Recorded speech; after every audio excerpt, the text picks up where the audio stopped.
Number থেকে আমরা সুন্দর একটি ট্রেন ড্রয়িং করব। দেখুন এভাবে সোজা একটা দাগ দিব, এরপর এর মাথা থেকে একটু চওড়া থেকে শুরু হয়ে যাবে।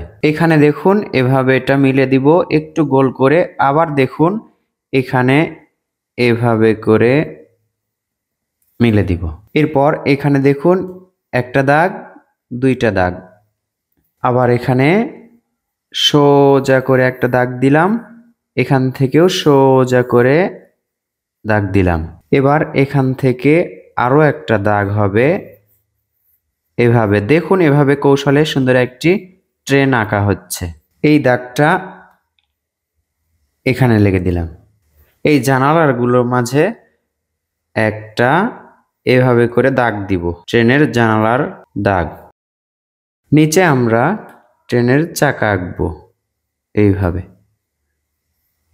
2 নাম্বার থেকে ছোট্ট করে সহজে সুন্দর একটি ট্রেন ড্রয়িং করলাম।